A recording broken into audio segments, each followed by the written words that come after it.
Open trial عام court کے اندر جب عدالت نے حکم دیا تھا کہ خان صاحب کو پیش کیا جائے تو اس کے اوپر ایک بہانہ بنایا گیا سرکار کی طرف سے کہ سیکیورٹی خدشات ہیں، خفیہ اداروں کی کوئی رپورٹ پیش کی گئی.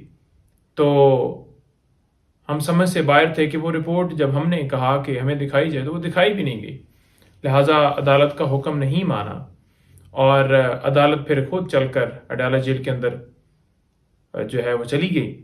اب اڈیالہ جیل میں اس سے پہلے بھی مختلف نوٹیفیکیشن نکالے گئے اور جو پروسیڈنگز کی گئیں اس کیس کے اندر وہ بالکل غیر قانونی تھیں، اور وہی بات ہوئی کہ اسلام آباد ہائی کورٹ نے ان نوٹیفیکیشنز کو اور ان تمام پروسیڈنگز کو کالعدم قرار دیتے ہوئے ٹرائل کو دوبارہ سٹارٹ کیا ہے.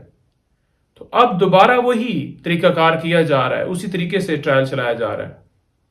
جیل کے اندر جہاں پر عدالت بنائی گئی ہے وہاں پر شیشے کے جو کیبن دیواریں بنا دی گئی ہیں، اور حیران ہیں کہ چوز کر کے میڈیا کے 2-4 لوگ کل بھی لے کر گئے ہیں.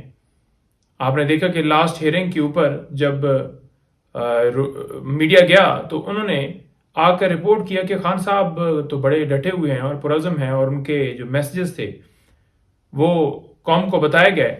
تو ایک صحافی کو تو وہاں سے بول چینل سے نکال دیا گیا کہ آپ نے ایسی آگے رپورٹنگ کیوں کی ہے. ان سے بلکہ بیان لینے کی بھی پوری کوشش کی گئی کہ آپ یہ کہیں کہ مجھے کہا گیا تھا اور میں نے ان کے کہنے کے اوپر یہ بیان دیا تھا، اصل حقیقت نہیں ہے. تو اس نے کہا جی میں صحافتی اصولوں کو اپناتے ہوئے بالکل اس بات کو ایکسیپٹ نہیں کروں گا، اور جو مجھے حقیقت لگی میں نے آ کر بتا دی.